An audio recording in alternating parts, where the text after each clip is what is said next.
So, Bismillahirrahmanirrahim and Assalamu alaikum to all of you. Today, it is basically lecture number 14. हमने last lecture के अंदर क्या पढ़ा था? हम स्ट्रेटेजिक मैनेजमेंट पढ़ रहे थे about chapter number 9. Strategic management में हमने कहा था कि why strategic management is important. Strategic management जो वो इवॉल्व कैसे होती है, स्ट्रेटजीज से निकलती है, बिजनेस मॉडल किसको बोलते हैं, फिर हमने इसकी इम्पोर्टेंस के बारे में पढ़ा और फिर 6 स्टेप प्रोसेस को हमने डिस्कस किया जिसके अंदर स्ट्रेटजिक प्लानिंग है, इम्प्लीमेंटेशन है, इवैल्यूएशन है और ये 6 स्टेप प्रोसेस आपके सामने है. Means identifying the organization's current mission, goals and strategies. Then external and internal analysis means जिसको हम SWOT analysis बोलते हैं. Then to formulate the strategies and then to implement the strategies. ये वाली चीज़ें हमने जो वो लास्ट लेक्चर के अंदर डिस्कस की थी और इनकी डिटेल हमने डिस्कस की थी स्टेप बाय स्टेप. यहीं से जो वो आज के लेक्चर को स्टार्ट करते हैं जी. जब हमने ऑब्वियसली ये वाली 6 स्टेप स्ट्रेटेजिक मैनेजमेंट प्रोसेस कर लिया तो फिर हम ये देखते हैं जी स्ट्रेटजीज किन किन लेवल पे बनती हैं. अब इसमें जो वो आपको मैं बता दूं तो 3 तरह की स्ट्रेटजीज होती हैं. ये आपके सामने एक डायग्राम नज़र आ रही है. ये हमने लास्ट लेक्चर में डिस्कस नहीं किया था, इस वजह से हमने वहाँ से स्टार्ट किया और आगे हम जो वो अपनी न्यू स्लाइड्स के ऊपर चले जाएंगे. सो स्ट्रेटजीज आपकी 3 लेवल्स के ऊपर बन रही होती हैं. ऑर्गेनाइजेशन की जिस तरह से हायरार्की होती है, अगर फॉर एग्जांपल आपके मल्टी बिजनेस कॉरपोरेशन है, जैसे मैं आपको यूनिलीवर की एग्जांपल दूं तो यूनिलीवर के अंदर एक जो वो उनकी सोप की कंपनीज हैं डिफरेंट, जैसे लक्स है, सेफ गार्ड है, ये अलग अलग जो वो स्ट्रेटेजिक बिजनेस यूनिट्स हैं उनके. इसी तरह टी वाली उनकी एक पूरी की पूरी प्रोडक्ट लाइन है. इसी तरह से वो शैम्पूज बनाते हैं, कॉस्मेटिक्स बनाते हैं, डिफरेंट जो वो प्रोडक्ट्स बनाते हैं. इसी तरह से आप जो वो पाकिस्तान के अंदर एक दो और कंपनीज की एग्जांपल ले लेते हैं, जैसे ये जो दुनिया टीवी है. इसी तरह से एक बिजनेस इनका जो वो ये मियां आमर की जो वो पोर्टफोलियोज हैं, ये सारे स्ट्रेटेजिक बिजनेस यूनिट्स हैं. एक उनका दुनिया टीवी है. इसी तरह से पंजाब ग्रुप ऑफ कॉलेजेस है. फिर इसी तरह से उनका जो वो स्कूलिंग सिस्टम है. फिर इसी तरह से उनकी जो वो डोसे बेकर्स हैं. ये जो वो उनके डिफरेंट जो वो आप ये कह लें कि बिजनेसेस हैं. सो जहाँ पे मल्टी बिजनेस कॉरपोरेशंस होती हैं, वहाँ पे सबसे टॉप लेवल के ऊपर जो हेड ऑफिस होता है, उस हेड ऑफिस के अंदर जो स्ट्रेटजीज बन रही होती हैं या टॉप लेवल के ऊपर जो स्ट्रेटजीज बन रही होती हैं, जो ओवरऑल सारे बिजनेसेस को देख रहे होते हैं या मल्टी बिजनेसेस को देख रहे होते हैं, उन वाली स्ट्रेटजीज को आप बोलते हैं कॉरपोरेट स्ट्रेटजीज.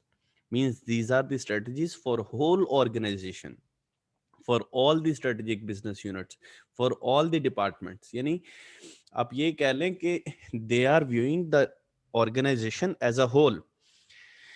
सो उसको आप बोलते हैं कॉरपोरेट लेवल स्ट्रेटेजीज. यानी पूरी की पूरी, जैसे सुजुकी जापान एक कंपनी है, सुजुकी पाकिस्तान जो वो उनका एक सब स्ट्रेटेजिक बिजनेस यूनिट है. सुजुकी मारुति जो इंडिया के अंदर है वो उनका एक स्ट्रेटेजिक बिजनेस यूनिट है और डिफरेंट पूरी दुनिया के अंदर वो ऑपरेट कर रहे हैं. सो ओवरऑल जो सुजुकी जापान जो स्ट्रेटजीज बनाएगा, जो हेड ऑफिस है उनका, this would be the strategy for whole corporate. यानी उसको आप क्या बोलेंगे, कॉरपोरेट स्ट्रेटजीज. फिर आ जाती हैं आपकी कंपेटिटिव स्ट्रेटजीज. ये कंपेटिटिव स्ट्रेटजीज कौन सी हैं? ये स्ट्रेटेजिक बिजनेस यूनिट के लेवल पे बनती हैं. जैसे फॉर एग्जांपल इधर पाकिस्तान के अंदर सुजुकी वाले जिस तरह से ऑपरेट कर रहे हैं, वो यहाँ के एनवायरनमेंट के अंदर अपना जो भी गोल सेटिंग करेंगे, जो भी प्लानिंग करेंगे, जो भी स्ट्रेटजीज बनाएंगे, उसको कंपेटिटिव स्ट्रेटजी हम बोलेंगे. इसी तरह से एटलस होंडा पाकिस्तान है. ओवरऑल होंडा जापान मोटर्स जो वो उनकी मेन हेड ऑफिस वहां पे जापान के अंदर, लेकिन उनकी एक सब्सिडरी पाकिस्तान के अंदर है जिसको एटलस होंडा बोला जाता है. एक जो वो उनकी सब्सिडरी इंडिया के अंदर है जिसको हीरो होंडा बोला जाता है. सो डिफरेंट जो वो पूरी दुनिया के अंदर वो ऑपरेट कर रहे हैं. सो ये जो सब्सिडरी के लेवल के ऊपर यानी स्ट्रेटेजिक बिजनेस यूनिट के लेवल के ऊपर जो स्ट्रेटजी बनेगी उसको हम क्या बोलेंगे, कंपैटिटिव। ओवरऑल जो हेड ऑफिस के अंदर बन रही होती है स्ट्रेटजी उसको बोलते हैं कॉर्पोरेट स्ट्रेटजी। तो ये चीजें साथ साथ आपने नोट करनी है। सबसे पहले हमने बोला कॉर्पोरेट स्ट्रेटजीज, ये वो वाली स्ट्रेटजीज हैं जो ओवरऑल ऑर्गेनाइजेशन के लिए एज अ होल हम बना रहे हैं, सो उनको जो है वो कॉर्पोरेट स्ट्रेटजी बोला जाता है। देन कंपैटिटिव स्ट्रेटजीज वो वाली हैं जो strategic unit level, business unit के लेवल के ऊपर बन रही होती हैं। और तीसरी वो हैं जो फंक्शनल स्ट्रेटजीज हैं जो डिपार्टमेंट्स के लेवल के ऊपर बन रही होती हैं। जो फॉर एग्जांपल किसी भी स्ट्रेटेजिक यूनिट के अंदर जो उनका रिसर्च एंड डेवलपमेंट डिपार्टमेंट है या मैन्युफैक्चरिंग है या मार्केटिंग डिपार्टमेंट है या अकाउंटिंग डिपार्टमेंट है या ह्यूमन रिसोर्स है या फिर जो वो परचेजिंग डिपार्टमेंट है, जिस भी डिपार्टमेंट के लेवल के ऊपर आप बात करेंगे वो डिपार्टमेंटल जो गोल्स आप सेट करेंगे, डिपार्टमेंटल स्ट्रेटजीज जो बनाएंगे, उनको आप फंक्शनल स्ट्रेटजीज या ऑपरेशनल स्ट्रेटजीज भी बोलते हैं, जो डे टू डे ऑपरेशंस को रन करने के लिए आप बेसिकली बना रहे होते हैं। So overall types of organisational strategies के अंदर तीन तरह के ये लेवल्स हैं। सबसे टॉप पे कॉर्पोरेट स्ट्रेटजीज, देन इसी तरह से कंपेटिटिव स्ट्रेटजीज, देन इसी तरह से फंक्शनल स्ट्रेटजीज। सो अब आ जाते हैं इनकी डिटेल के ऊपर, ये पीछे चले जाते हैं जी। सबसे पहले कॉर्पोरेट स्ट्रेटजीज की अगर हम बात करें तो यहाँ पे कॉर्पोरेट स्ट्रेटजीज के अंदर तीन तरह की स्ट्रेटजीज हैं। कॉर्पोरेट स्ट्रेटजी की यहाँ पे डेफिनेशन लिखी गई है, an organisational strategy that determines what business a company is in और wants to be in and what it wants to do with those businesses. मतलब ओवरऑल एज अ होल ये business के अंदर करना क्या चाहती है और किस बिजनेस के अंदर है ये क्या अचीव करना चाहती है, इसको ओवरऑल स्ट्रेटजी को हम बोलेंगे कॉर्पोरेट स्ट्रेटजी। अब कॉर्पोरेट स्ट्रेटजी के अंदर तीन तरह की स्ट्रेटजीज होती हैं। सबसे पहले growth strategy, then stability strategy, then renewal strategy.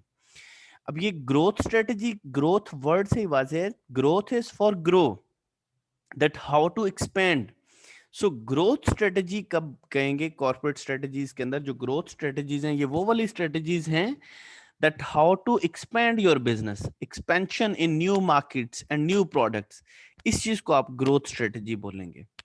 So the first type in corporate strategies that is growth strategy, कि आप जब भी ग्रोथ के बारे में स्ट्रेटजीज बना रहे होंगे, एक्सपेंशन के बारे में, न्यू प्रोडक्ट ऐड कर रहे हैं या क्यों न्यू मार्केट को जो वो बीच में शामिल कर रहे हैं, तो इस वाली स्ट्रेटजी को आप बोलेंगे ग्रोथ स्ट्रेटजी। दूसरी स्ट्रेटजी आ जाती है stability strategy. Stability strategy basically क्या है कि आप जहां पे हैं वहीं पे आप रहेंगे, मींस आप मेंटेन कर रहे हैं। मेंटेनेंस ऑफ स्टेटस को का मतलब क्या है कि you are basically maintaining your current position, कि आपको करंट पोजीशन के अंदर मेंटेन करने के लिए, इसी के अंदर रहने के लिए आपको जो वो जो स्ट्रेटजी बनाएंगे, जैसे फॉर एग्जांपल आप जो वो एक साल के अंदर 1000 यूनिट्स जो है वो सेल कर रहे हैं, अगले साल भी आप 1000 यूनिट्स ही सेल करना चाहते हैं, तो आप क्या करेंगे, उसी स्ट्रेटजी को मेंटेन करने के लिए, फॉर एग्जांपल आप अपने स्टाफ को उतना सस्टेन करें, यानी उतना ही स्टाफ रखेंगे, अगर कोई चला भी गया तो उतनी ही हायरिंग करेंगे, उतना ही एरिया आपको रिक्वायर्ड होगा, उतने ही एनर्जी रिसोर्सेज आपको रिक्वायर्ड होंगे। सो उन्हीं के रेलेवेंट आप जब मेंटेन करने के लिए, उसी स्टेटस को मेंटेन करने के लिए जब आप स्ट्रेटजी बनाएंगे तो उसको बोलेंगे stability strategy.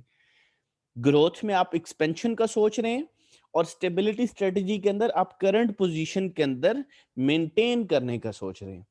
And the third strategy that is renewal strategy. Renewal strategy क्या है कि जब आपकी ऑर्गेनाइजेशन के अंदर डिफरेंट वीकनेसेस आ गई हैं या फिर आपकी परफॉर्मेंस डिक्लाइन की तरफ जा रही है, सो इस वाले सिनेरियो के अंदर आप उस डिक्लाइन वाली सिचुएशन से बाहर निकालने के लिए या उसको जो वो रिन्यू करने के लिए या आप जो वो उसको बेहतर करने के लिए, डिक्लाइन वाली सिचुएशन को बेहतर करने के लिए आप जब स्ट्रेटजीज बनाते हैं तो उसको रिन्यूअल स्ट्रेटजी बोलते हैं। Means examination of organisational weaknesses that are leading to the performance decline, जिससे जो वो परफॉर्मेंस डिक्लाइन की तरफ जा रही है, आपने वो चीजें हाईलाइट करनी है और उनको खत्म करके एलिमिनेट करके आप बेहतरी की तरफ जाते हैं, तो उसको आप बोलते हैं रिन्यूअल स्ट्रेटजी। सो कॉर्पोरेट स्ट्रेटजी के अंदर तीन तरह की स्ट्रेटजीज बनती हैं, ग्रोथ स्ट्रेटजीज, स्टेबिलिटी स्ट्रेटजी और renewal strategy. Growth is for expansion, stability is for the maintenance and renewal is for improvement, कि आप जो वो इम्प्रूवमेंट कर रहे हैं। सो ये थी आपकी बेसिकली कॉर्पोरेट स्ट्रेटजीज कि जिनके अंदर हमने देखा ग्रोथ के अंदर क्या है, a corporate strategy that used when an organisation wants to expand the number of markets served और products offered through either its current business और फॉर और विद द न्यू बिजनेसेस, कि आप जो वो ग्रोथ किसी भी तरीके से कर सकते हैं। आप अपने ग्रोथ स्ट्रेटजीज के अंदर ये पढ़ा भी होगा कि जिसके अंदर आप जो वो बेसिकली आप क्या कर रहे थे कि जहाँ पे product development, market development, market diversification, then इसी तरह से आपने मार्केट पेनिट्रेशन, ये सारी ग्रोथ स्ट्रेटजीज पढ़ी हुई थी, चार तरह की होती हैं। सो आप किसी तरीके से भी ग्रो कर सकते हैं। इसी तरीके से आ जाती है स्टेबिलिटी स्ट्रेटजी। ये क्या है कि a corporate strategy in which an organisation continues to do what it's currently doing, जो करंटली कर रही है उसी को आप कंटिन्यू करेंगे, तो ये स्टेबिलिटी स्ट्रेटजी होगी। रिन्यूअल स्ट्रेटजी के अंदर क्या है कि a corporate strategy design to address declining performance, कि आपकी परफॉर्मेंस अगर डिक्लाइन कर रही है तो उसको इंप्रूव करने के लिए जब आप जो वो स्ट्रेटजी बनाएंगे तो उसको रिन्यूअल स्ट्रेटजी बोला जाएगा। सो अभी तक हमने क्या डिस्कस किया कि सबसे पहले हमने कहा कि there are basically three levels of strategies, corporate strategies, competitive strategies and then functional strategies. फिर इस कॉर्पोरेट स्ट्रेटजीज के अंदर हमने पढ़ा कि there are basically three types of corporate strategies, one are growth strategy, then stability strategy and one are renewal strategy. So ये थी आपकी जी कॉर्पोरेट स्ट्रेटजीज। फिर इसी तरह से हमने कहा कि कंपैटिटिव स्ट्रेटजीज कौन सी हैं, जो आपके बिजनेस यूनिट के लेवल पे बनेंगी, इस लेवल पे, और फंक्शनल स्ट्रेटजीज कौन सी हैं जो आपके डिपार्टमेंट के लेवल पे बनेंगी। सो अभी हम जो वो नेक्स्ट स्लाइड के ऊपर चले जाते हैं, जो आपके आज के लेक्चर की बेसिकली स्लाइड्स थी वहां पे चले जाते हैं। ये रिमेनिंग पिछले लेक्चर में से जो वो रिमेनिंग पार्ट था जो हमने डिस्कस कर लिया। अब हम जो वो नेक्स्ट स्लाइड के ऊपर मूव कर देते हैं। इसी चैप्टर की कंटिन्यूशन है बेसिकली कि आपकी कॉर्पोरेट स्ट्रेटजीज जो वो मैनेज कैसे की जाती हैं, इस चीज को जो वो देख लेते हैं जी। सबसे पहले स्ट्रेटेजिक बिजनेस यूनिट को डिफाइन करना पड़ेगा। जैसे बार बार मैंने वर्ड यूज किया strategic business unit, strategic business unit, तो ये स्ट्रेटेजिक बिजनेस यूनिट होता क्या है, इसको सबसे पहले डिफाइन कर लेते हैं। Strategic business unit is the single independent business of an organization that formulate their own competitive strategy। यानी कि कोई भी जो आपकी सिंगल आइडेंटिटी है, सिंगल इंडिपेंडेंट यूनिट है जो प्रॉफिट जनरेट कर रहा है, जो बिजनेस जनरेट कर रहा है, उसकी अपनी कंपेटिटिव स्ट्रेटजीज होंगी, वो इंडिपेंडेंटली वर्क कर रहा होगा। हाँ, under the umbrella of main company कर रहा होगा, लेकिन उसकी अपनी सेपरेट आइडेंटिटी होगी, उसको आप स्ट्रेटेजिक बिजनेस यूनिट बोलेंगे। या आप इसके अंदर ये भी ऐड कर सकते हैं जिसका अपना विजन और मिशन होगा उस कंपनी का, under the umbrella of company. जैसे यूनिलीवर के ढेर सारे स्ट्रेटेजिक बिजनेस यूनिट्स हैं, जैसे अभी मियां अमर के ढेर सारे मैंने आपको जो वो स्ट्रेटेजिक बिजनेस यूनिट्स बताए। एक दुनिया ग्रुप है, इसी तरह से पंजाब कॉलेज है, डोसे बेकर्स है, ये डिफरेंट स्ट्रेटेजिक बिजनेस यूनिट्स हैं उनके, जो बेसिकली बिजनेस क्रिएट कर रहे हैं, जो बिजनेस जनरेट कर रहे हैं, आपके प्रॉफिट्स को क्रिएट कर रहे हैं। और इनकी अलग से जो वो कंपेटिटिव स्ट्रेटजीज भी होती हैं, सो इनको आप स्ट्रेटेजिक बिजनेस यूनिट बोलते हैं। इसको जर्नल मीनिंग के अंदर पोर्टफोलियो भी आप बोल सकते हैं, पोर्टफोलियो भी इसी चीज का नाम है कि आप इन स्ट्रेटेजिक बिजनेस यूनिट्स को पोर्टफोलियो भी बोल सकते हैं। सो ये जो आपकी स्ट्रेटेजिक बिजनेस यूनिट है, इस वाले लेवल के ऊपर जो आपकी स्ट्रेटजीज बन रही होती हैं उसको हमने बोला था कंपेटिटिव स्ट्रेटजीज। सो सबसे पहले जब आप स्ट्रेटेजिक बिजनेस यूनिट की बात करते हैं, तो आपकी ऑर्गेनाइजेशन के अंदर जितने भी स्ट्रेटेजिक बिजनेस यूनिट्स हैं उनको एनालाइज करने के लिए एक मैट्रिक्स यूज किया जाता है, जिसको बीसीजी मैट्रिक्स बोलते हैं, जिसको बीसीजी मैट्रिक्स बोलते हैं। BCG matrix stand for Boston consulting group. BCG कहां से निकला है जी? Boston consulting group. ये एक साइंटिस्ट का ग्रुप था जिसने ये बीसीजी जो है वो मैट्रिक्स इंट्रोड्यूस करवाया था कि आपकी जो डिफरेंट पोर्टफोलियोज हैं या डिफरेंट स्ट्रेटेजिक बिजनेस यूनिट्स हैं, आपको ये एनालाइज करना है कि हमारे जो इस वक्त स्ट्रेटेजिक बिजनेस यूनिट्स हैं इस वक्त कौन सा कहाँ पे रैंक कर रहा है, इसकी जो वो क्या पोजीशन है, किसका कितना मार्केट शेयर है, किसका कितना मार्केट ग्रोथ है। इस चीज को एनालाइज करने के लिए उन्होंने एक बीसीजी मैट्रिक्स इंट्रोड्यूस करवाया था जिसको हम बोलते हैं Boston consulting group. It was named as BCG matrix. So इस बीसीजी मैट्रिक्स को डिटेल के साथ देखते हैं, ये बीसीजी मैट्रिक्स जो वो क्या काम करता है। सो बीसीजी मैट्रिक्स ये आपके सामने इस वक्त नजर आ रहा है। एक साइड पे एक्स एक्सिस के ऊपर मार्केट शेयर है, ये आपके सामने जो वो नजर आ रहा है मार्केट शेयर, इसको आप नीचे भी यहाँ पे लिख सकते हैं, यानी ये एक्स एक्सिस है तो ये ऑब्वियसली मार्केट शेयर वाली साइड है, और ये वाली साइड जो वो मार्केट ग्रोथ वाली साइड है, एंटिसिपेटेड मार्केट ग्रोथ रेट, और इसको बोलेंगे मार्केट शेयर। ठीक है जी। सो ये दो चीजों के पॉइंट ऑफ व्यू से आपने इसको अंडरस्टैंड करना है जी। हम एक प्रैक्टिकल एग्जांपल भी इसके साथ लेके चलेंगे कि किस तरह से जो वो इसको अंडरस्टैंड करना है, किस तरह से इसको याद रखना है। सो इसको जरा ध्यान से आपने जो है वो नोट भी करते रहना, साथ साथ सुनना है। सो एक साइड पे मार्केट शेयर है, दूसरी साइड पे आपका मार्केट ग्रोथ रेट है। मींस के अब इसको हाई और लो के सेंस में भी आपने देखना है कि मार्केट शेयर यहाँ पे हाई होगा, मींस ये वाली साइड जो वो हाई है और ये वाली साइड जो वो लो है, मींस हाई, ये वाला क्वाड्रेंट हाई, ये वाला क्वाड्रेंट लो। इसी तरह से स्टार्स भी इस वाली साइड के ऊपर हाई और देन इसी तरह से लो। ठीक है। सो इस वाले सिनेरियो के अंदर आपने जो वो इसको अंडरस्टैंड करने की कोशिश करनी है। सबसे पहले हम बात कर लेते हैं जी स्टार्स को। अब बेसिकली 4 क्वाड्रेंट्स हैं इसके।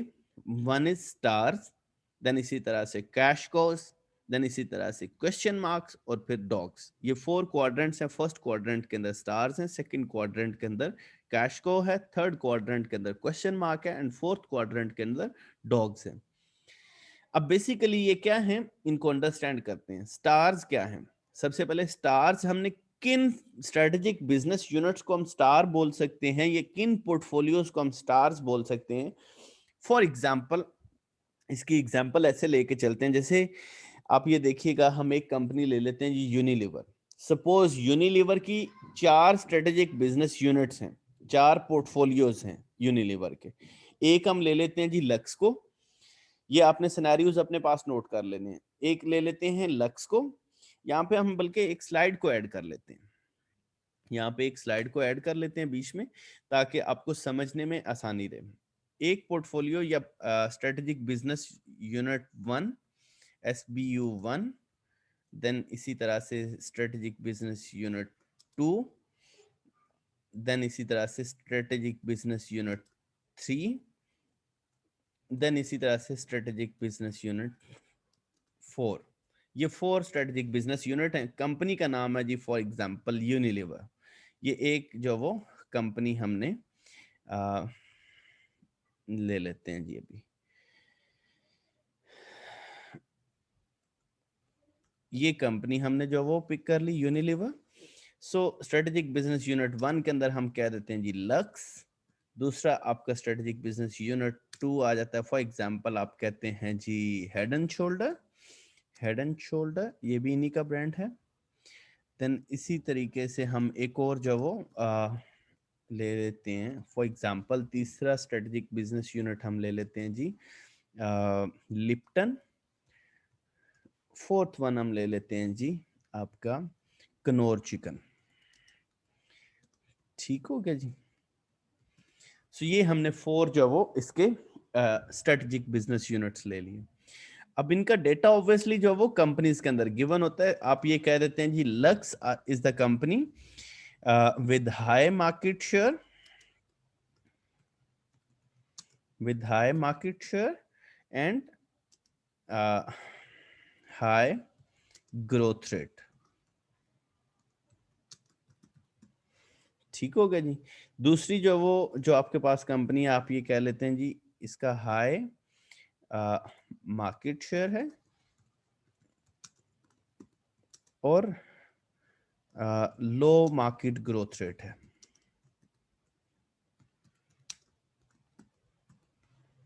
तीसरी आपकी जो कंपनी है वहां पे आप कह लेते हैं जी इसका लो मार्केट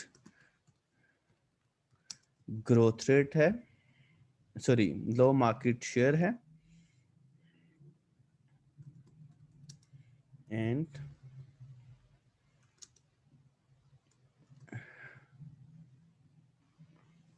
हाई मार्केट शेयर और high growth rate, high market share and low market growth rate था यहाँ पे। यहाँ पे हाई मार्केट शेयर है, sorry low market share and high growth rate.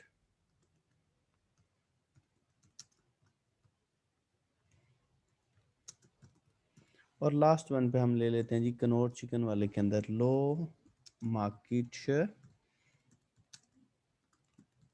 And low market growth rate.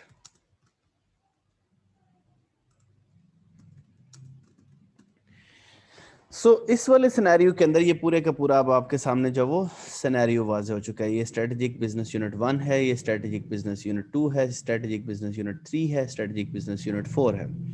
For example ये company के 4 ही जो वो आपके पोर्टफोलियोज हैं। अब यहाँ पे वापस आ जाते हैं जी बीसीजी मैट्रिक्स के अंदर। आप देखिएगा एक क्वाड्रेंट आपका स्टार है, एक आपका कैश को है, एक आपका क्वेश्चन मार्क है, एक आपका डॉग्स है। आप बेसिकली उस कंपनी के मैनेजर हैं और आपको एनालाइज करना है कि हमारा कौन सा पोर्टफोलियो कहां पे स्टैंड कर रहा है, किस वाले पोर्टफोलियो की कितनी पोजीशन चल रही है, क्या सिचुएशन चल रही है इस वक्त मार्केट के अंदर। इस चीज को एनालाइज करना है आपको। तो कैसे करना है? Through BCG matrix.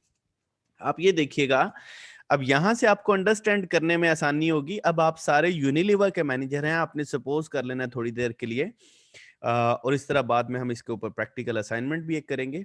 अब ये देखिएगा stars, stars are the portfolio with high market share. इसको इस तरह से आपने पढ़ना है, stars are the portfolio with high market share and high market anticipated growth rate. कि आपकी यहाँ पे ग्रोथ रेट भी ज्यादा है, मार्केट शेयर भी ज्यादा है, दोनों हाई वाले कॉलम के अंदर फॉल कर रहे हैं ना। So stars are the portfolio with high market share and high market growth rate. अब इसका मतलब क्या है कि ये सबसे टॉप के ऊपर हैं आपके स्टार्स। अब ये टॉप के ऊपर रहना ये अच्छा है, मतलब कंपनी के लिए आपकी सबसे टॉप के ऊपर पोजीशन है। लेकिन इसका एक डिसएडवांटेज भी होता है कि इसको स्टार्स के ऊपर रखने के लिए आपको ज्यादा इन्वेस्टमेंट्स की, ज्यादा ऑपरेशनल कॉस्ट की और ज्यादा इन्वेस्टमेंट्स की जरूरत होती है, फाइनेंस की ज्यादा जरूरत होती है। जैसे फॉर एग्जांपल, इसकी एग्जांपल एक और तरह से ले लेते हैं कि गिफ्ट यूनिवर्सिटी के अंदर सपोज हम कहते हैं जी 4 डिपार्टमेंट्स हैं, एक आपका जीबीएस है, एक आपका सीएस डिपार्टमेंट है, ये सारे पोर्टफोलियोज हैं। इसी तरीके से आपका एक इस्लामिक स्टडीज डिपार्टमेंट है, एक आपका जो वो साइकोलॉजी है। अब ये देखिएगा कि जीबीएस सबसे बड़ा डिपार्टमेंट है। जीबीएस की फॉर एग्जांपल हम कहते हैं जी 1000 स्ट्रेंथ है जी। अब 1000 स्टूडेंट्स के लिए ज्यादा रूम्स रिक्वायर्ड होंगे, ज्यादा फैकल्टी मेंबर्स रिक्वायर्ड होंगे, ज्यादा इंफ्रास्ट्रक्चर रिक्वायर्ड होगा, ज्यादा कंप्यूटर लैब्स रिक्वायर्ड होंगी उनको जो वो मैनेज करने के लिए। इसी तरीके से आपका साइकोलॉजी डिपार्टमेंट जिसकी स्ट्रेंथ फॉर एग्जांपल 300 है, तो उनको पढ़ाने के लिए फैकल्टी मेंबर्स भी कम चाहिए होंगे, रूम्स भी कम चाहिए होंगे, आपका इंफ्रास्ट्रक्चर भी कम यूज होगा। मतलब क्या हुआ, जो सबसे टॉप के ऊपर है, जो स्टार्स हैं, उनकी ऑब्वियसली मार्केट शेयर हाई है, मार्केट ग्रोथ रेट भी हाई है। उस वाले सिनेरियो के अंदर उनको फाइनेंस भी ज्यादा चाहिए होता है, उनको ऑपरेशंस को रन करने के लिए इन्वेस्टमेंट्स भी ज्यादा चाहिए होती हैं। अब एक बात ध्यान में रखिएगा, मार्केट शेयर का मतलब क्या है? Cash generation. मार्केट शेयर का मतलब क्या है? जितना आपके नंबर ऑफ कस्टमर ज्यादा होंगे उतना मार्केट शेयर ज्यादा होगा। अब जितने नंबर ऑफ कस्टमर ज्यादा होंगे उतना आपका कैश जनरेशन ज्यादा हो रही है, मतलब आपकी कैश ज्यादा बेहतर जनरेट हो रही है, आपके प्रॉफिट्स इंक्रीज कर रहे हैं। मार्केट शेयर ज्यादा होना अच्छी बात है, लेकिन मार्केट ग्रोथ रेट जो है वो जितना हाई होगा, इट मींस आपकी कॉस्ट कंजम्पशन ज्यादा है, रेवेन्यू कंजम्पशन ज्यादा है। जितनी रेवेन्यू कंजम्पशन ज्यादा होगी उतना आपका ग्रोथ रेट जो वो जो ज्यादा नजर आएगा। इस वजह से यहाँ पे ग्रोथ रेट के अंदर आपकी कॉस्ट कंज्यूम हो रही होगी, मार्केट शेयर के अंदर आपकी कॉस्ट जनरेट हो रही होगी, यानी कैश जनरेट हो रही होगी। This is the portion of cash generation, this is the portion of cash consumption. So stars की सूरत के अंदर कैश जनरेशन भी ज्यादा है लेकिन कैश कंजम्पशन भी ज्यादा है. So stars are the portfolio with high market share and high market growth rate. इसके अंदर जो है वो ये सबसे टॉप के ऊपर है, आपके सबसे ज्यादा इनका मार्केट शेयर है, सबसे ज्यादा ये कैश जनरेट कर रहे हैं और इसी तरह से ये एक्सपेंड भी ज्यादा कर रहे हैं, इनका ग्रोथ रेट भी ज्यादा है. अब यूनिलीवर के आप मैनेजर हैं तो यहाँ पे आप देखिएगा मार्केट शेयर हाई और ग्रोथ रेट हाई. ये किस सिनेरियो के अंदर है जी? इस स्लाइड के अंदर आप देख लें, हाई मार्केट शेयर और हाई ग्रोथ रेट के साथ कौन है जी? लक्स. आप यहाँ पे हम इजीली कह सकते हैं कि लक्स हमारा स्टार पोर्टफोलियो है, कि जिसका मार्केट शेयर भी ज्यादा है, हमारी जो वो मार्केट ग्रोथ रेट भी ज्यादा है. सो इस वाले सिनेरियो के अंदर उसको आप बोल सकते हैं जी लक्स हमारा जो वो स्टार पोर्टफोलियो है. इसी तरीके से आ जाते हैं जी, दूसरा है आपका कैश कोज. कैश कोज यहाँ पे जी, cash cows are the portfolio with low growth rate but high market share. Cash cows are the portfolios with low market growth rate. ये देखिएगा जी, इस तरह से आपने अंडरस्टैंड करना है इसको, low growth rate and high market share. अब ये बड़ी जो वो अच्छी बात है. अच्छी बात किस तरह से कि इस वाले सिनेरियो के अंदर मार्केट शेयर ज्यादा है, मतलब नंबर ऑफ कस्टमर्स ज्यादा है, कैश जनरेशन ज्यादा हो रही है, मतलब आपकी कैश जनरेट या रेवेन्यू ज्यादा हो रहे हैं और कैश कंजम्पशन कम है, मतलब आपकी जो ग्रोथ रेट है ये कम है, लो है. इस वजह से आपकी कैश कंज्यूम कम हो रही है. ये एक आइडियल सिचुएशन होती है किसी भी ऑर्गेनाइजेशन के लिए कि मार्केट शेयर ज्यादा होना और कैश कंजम्पशन कम होना. इस वाली सिनेरियो के अंदर ये सबसे ज्यादा प्रॉफिटेबल पोर्टफोलियोज हैं आपके. ये भी प्रॉफिटेबल हैं लेकिन यहाँ पे कैश कंजम्पशन भी काफी हो रही है. कैश कोज के अंदर बेसिकली इसका नाम भी कैश को इसलिए है कि यहाँ पे सबसे ज्यादा कैश जनरेट हो रहा है, यहाँ पे सबसे ज्यादा प्रॉफिट जनरेट हो रहे हैं कंपनी के लिए. सो इस वाली सिनेरियो को आप कैश कोज बोलते हैं. These are the portfolio with high market share and low market growth rate. So Unilever के केस के अंदर आप देखिएगा कि आपको नजर आएगा जी high market share and low market growth rate के साथ आपका हेड एंड शोल्डर जो है वो ये वाली कंपनी आपकी कैश कोज के अंदर फॉल कर रही है. मींस हेड एंड शोल्डर जो है वो हेड एंड शोल्डर आपका सबसे ज्यादा प्रॉफिट जनरेट कर रहे हैं. These are the portfolio with high market share and low market growth rate. तीसरा आपका आ जाता है जी question mark.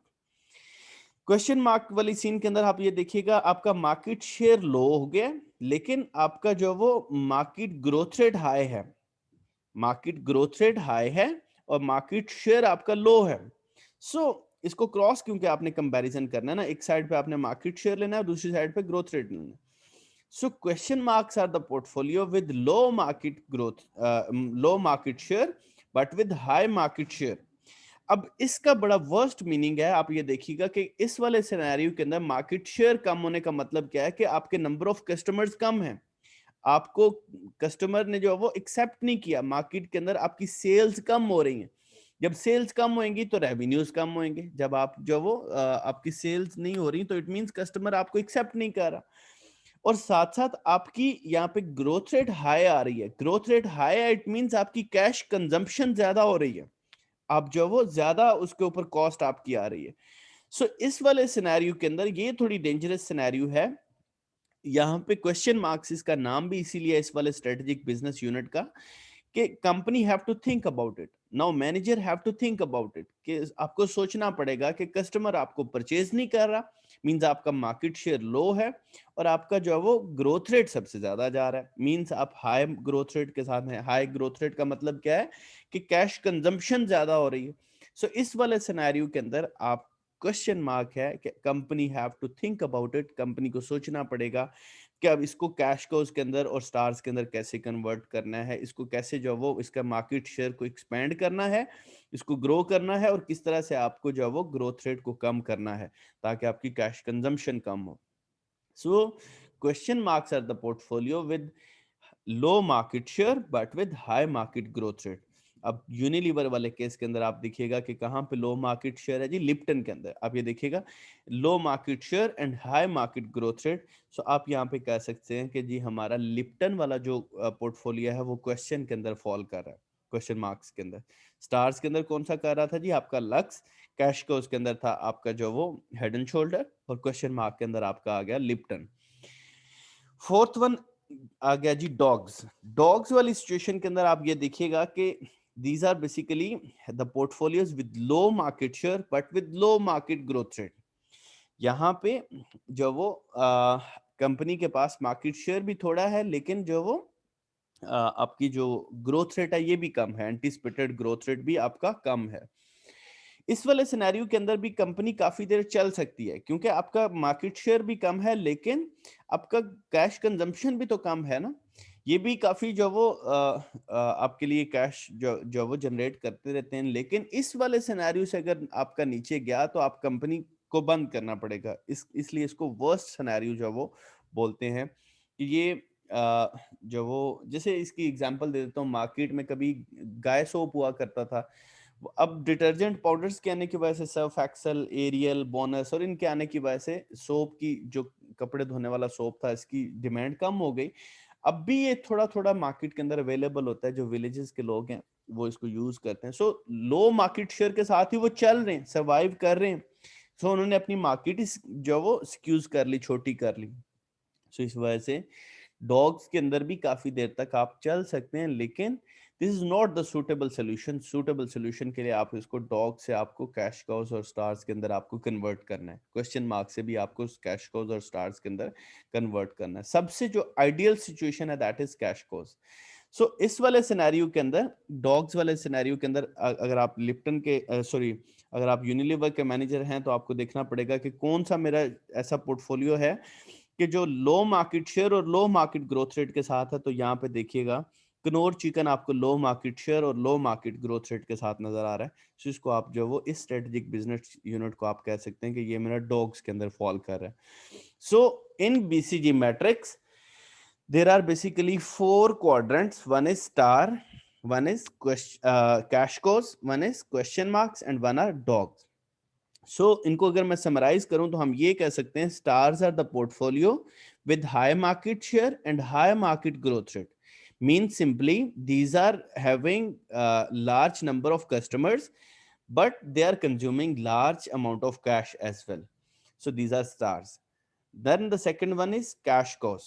Cash cows are the portfolios with high market share but with low market growth rate. Means simply you can say these are the portfolios which are having large number of customers and consuming low cash. Yeah, you can say these are the best portfolios जो कि सबसे ज्यादा profit generate कर रहे हैं, क्योंकि इनका market share ज्यादा है, लार्ज नंबर ऑफ कस्टमर्स हैं, लेकिन इनकी जो वो मार्केट ग्रोथ रेट कम है। इट मींस कि कैश कंजम्पशन कम है। सो इसको आप कैश कॉज बोलते हैं। थर्ड वन है question marks. Question marks are the portfolios with low market share but with high market growth rate. So it means कि these are generating cash low, कि ये कैश जनरेशन इनकी कम है लेकिन इनकी कैश कंजम्पशन ज्यादा है। सो इस वाले सिनेरियो के अंदर आपको जो वो लॉसेस के चांसेस ज्यादा होते हैं क्वेश्चन मार्क्स वाले सिचुएशन के अंदर। और लास्ट वन आ जाता है जी आपके dogs. Dogs are the portfolios with low market share and low market growth rate. ये भी जो वो कोई आइडियल सिचुएशन नहीं होती, लेकिन इसमें आप जो वो सरवाइव कर जाते हैं, क्योंकि आपका मार्केट शेयर कम है लेकिन आपकी ग्रोथ रेट भी कम है, कैश कंजम्पशन भी कम है। सो आपको कैश कोज और स्टार्स के अंदर कन्वर्ट करना है जी। So this was today's lecture.